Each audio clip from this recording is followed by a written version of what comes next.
References for the biographical events described herein are Foundation of Japanese Buddhism, Volume 2, by Drs. Alicia and Daigan Matsunaga, Buddhist Books International, 1976, and Shinran, His Life and Thought, by Norihiko Kikumura, the Nembutsu Press, 1972. Segments and quotation marks are from the writings of Shinran himself. The format used is adapted from the method described in Life Study by Ira Progoff, Dialogue House Library, 1983. I am Gutoku Shinran. Section 1. My Childhood Years in Turbulent 12th Century Japan. I was born on May 21, 1173, into the Hino family of the Fujiwara clan. My birthplace was in a tiny village near the city of Kyoto, which at that time was the capital of Japan. My father, Hino Arinori, was a minor official within the emperor's bureaucracy. My mother, Kikonyo, was from a clan that became involved in a bloody rivalry when I was 7 years old. During the time of my childhood, the warrior class was rising in power, while the status of the Fujiwara aristocracy was fading. Many in the Fujiwara clan were competing for a limited number of positions in the imperial court. This fierce competition, in combination with the fact that my grandfather had a rather scandalous reputation, made my chances of succeeding at government service very slim indeed. Even worse, my mother's family alliances brought us into danger of physical attack. There were also tornadoes and earthquakes at that time, which took many lives, both directly and through resulting starvation. Section 2. My Years as a Monk on Mount Hai. In 1181, at age 8, I escaped the civil wars and famine of my era by becoming a Buddhist monk. My 2 younger brothers and I were taken to the Shoran temple, where we renounced and abandoned the secular world. My head was shaved by Jin, the leader of the Tendai denomination. After my ordination, I climbed Mount Hai to enter the protected environment of the monastic complex there. I spent my adolescence and young adulthood on that mountain, diligently studying Mahayana Buddhist scriptures and chanting the name of Amida Buddha in accordance with the teachings of Genshin. I became increasingly frustrated over the years by my inability to control my human impulses, and by my failure to attain spiritual enlightenment in spite of intense efforts toward that goal. I was also disappointed by the hypocritical worldliness of many of my fellow monks. Section 3. My Years of Deepening Faith with Master Honan. After 20 years of study and practice, I descended Mount Hai in 1201. I then secluded myself in Rokaku Temple for 100 days to fast and to pray for enlightenment in my future life. At the break of dawn on the 95th day, I had a vision of Kuan Yin Bodhisattva. Kuan Yin pledged that if I should marry, she would serve and guide me in life and would personally lead me to Amida's Pure Land at the time of my death. This revelation inspired me to seek out a new teacher to give me guidance regarding my afterlife. Thankfully, I found Master Honan at his retreat in Yoshimizu. The 68-year-old monk taught an easy way to the Pure Land. He preached salvation through faith in Amida, a faith which made no distinctions between a celibate clergy and the laity. Thus, at age 28, quote, I abandoned the way of ascetic disciplines and began to follow the way of the causal vow, close quote. Over the course of my 6 years with Honan, I experienced a deepening trust in the power of Amida Buddha's primal vow. In 1205, I was honored to receive, quote, permission to copy the Master's collection of selected passages on the causal vow, close quote, and to copy the Master's portrait, Namo Amida Butsu. Section 4. My Years of Exile and Marriage in Ichigo. Subsequent to a change in the government, Honan's Nembutsu teaching was discouraged by those in power and was eventually prohibited by the imperial court in 1207. This was due largely to pressure from those in the established Buddhist sects, who felt threatened by the idea of equal access to enlightenment by all. 4 of Honan's chief disciples were executed.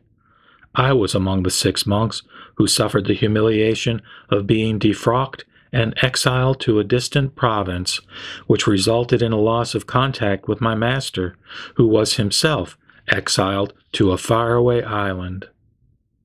Another factor in me personally being exiled may have been my lineage. There were intense inter-family conflicts within the Fujiwara clan at that time of the religious persecution. Those newly in power probably associated me with the former clan chief Kujo Kanazain, whose younger brother Jin was the politician monk who had ordained me at the outset of my religious career. At age 34, I was thus, quote, neither monk nor layman, close quote. But in the cold and snow of Ichigo, my place of exile, I became even firmer in my faith. I worked to cultivate my master's attitude by viewing this turn of events as an opportunity to spread the Nembutsu teaching into the outlying areas of Japan. My karma led me to marry Ashini, who was an intelligent woman and a supportive wife. We had 6 children over the years. Honan and I were pardoned in 1211, but I never had a chance to see him again, since he died just 2 months later. Ashini and I stayed in Ichigo for 3 more years after the pardons were granted. Section 5. My Kanto Years. Ashini's father was a clan chieftain and a provincial landowner. Her family had a few acres of property in the largely unsettled Hitachi province of the Kanto region, an area to which many farmers were migrating at that time. This property was hard for them to manage long distance. Since Ashini's family knew of my intention to spread the Nembutsu teaching more widely, they suggested that we take care of their place in Hitachi. In 1214, Ashini and I and our children moved there. Quote, at about the time of this journey to the frontier province, when I was 41 years of age, quote, I began to read the Triple Sutra 1,000 times for the benefit of all sentient beings. Before completing that task, however, I reflected on what I was doing and came to realize that true repayment of the Buddha's blessing is to understand the teaching for yourself and then to teach others to understand, close quote. It was during my Kanto years that I began to write and to seriously propagate my master's message of hope. I highlighted the 7 patriarchs in my Shoshenge, Poem of True Faith in the Nembutsu. By 1224, at age 51, I had completed the first draft of my Kyoto Shinshu, a collection of passages revealing the true teaching, practice, and enlightenment of Pure Land Buddhism. I continued revising this work until my death. As far as my propagational efforts, I encouraged the development of small democratically run congregations, which met monthly in homes of the members. It was at these meetings that I tried to convey the essence of the teaching, that faith is a gift given directly by Amida and not in any way an achievement to be attained. In 1231, at age 58, at the peak of my teaching career, there was an occasion on which I became very ill with fever. On the second day of my illness, I became delirious and found myself reciting the larger Sukhavati Sutra. On the fourth day of doing so, I said, quote, "I quit," close quote. I was reminded again of the futility of reliance upon contrived self-efforts. Quote, "Though I thought I had come to understand this, yet the same type of thinking as had caused me to begin reciting the Triple Sutra 17 years earlier must have remained in me. Such attachments as this are difficult to remove," close quote. I realized again, quote, "how difficult it is to rid myself of self-centered faith," close quote. Soon after this realization, my fever broke. Section 6. My return to Kyoto. I spent more than 20 years spreading the faith-oriented teaching of my master throughout the Kanto area. I then retired from my career of active propagational efforts to return to Kyoto. This was shortly after the time when the Nembutsu teaching was again officially prohibited, which occurred in 1235. My main motive in returning was to concentrate on getting the teachings into written form. It was also good to see my old friends and to visit the places which I frequented during my wonderful years with Honan. Eshini and the children came with me to Kyoto, but a few years later we agreed that she and the children would be better off back in Ichigo province, where her family had land. This would also make it easier for her to help her family there. So I sadly bid them farewell. I then mainly stayed in the monks' quarters at the temple of my younger brother, Jinyu, working on my various writings, including letters to the faithful. The dates of some of my works were as follows: 1248, Verses on the Pure Land, or Jodo Wasan. 1248, Verses on the Eminent Monks, or Koso Wasan. 1250, Notes on, quote, Essentials of Faith Alone. 1252, a collection of passages on the Pure Land Way. 1255, Notes on the inscriptions on sacred scrolls. 1255, Notes on the short-haired ignorant one.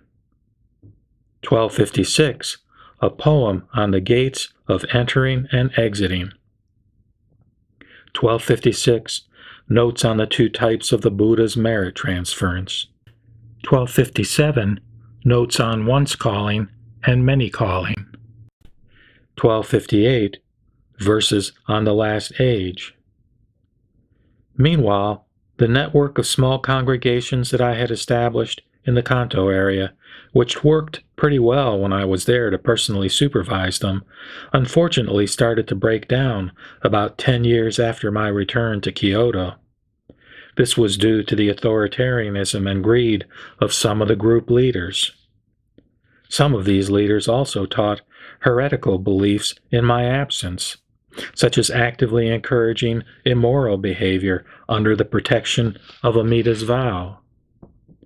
Ryenbo, a faithful Nembutsu follower, was among those who made the difficult trip from that area to Kyoto to clarify key doctrinal questions directly with me, so that the implications of the true teaching could be better understood by those in the Kanto region. He later was to write the Tanisho, a record of my words set down by him in lamentation over departures from the true teaching. In 1248, I asked my oldest son, Zenran, to provide leadership in rectifying the problems in Kanto. He established a following of his own, however, and spread a distorted teaching, which he falsely claimed that I had secretly given him. Therefore, in 1256, it was with great personal sorrow that I was forced to disown my son, Zenran. During my later years, I experienced much anguish and grief as a result of the problems noted above.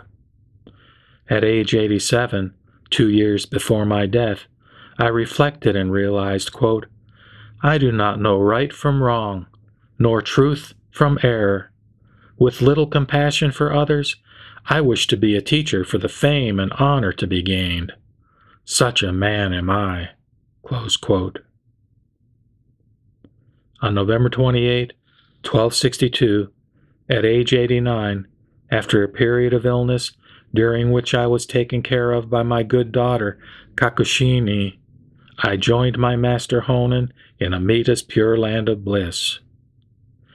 My son Masukata was also at my bedside, having come from Ichigo to represent my wife and children.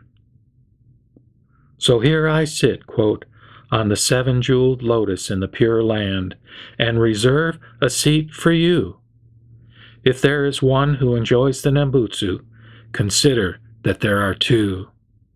If there are two, consider that there are three, and the third will be Shinran." Namo Amida Butsu, Namo Amida Butsu, Namo Amida Butsu. Dabu, Dabu, Dabu.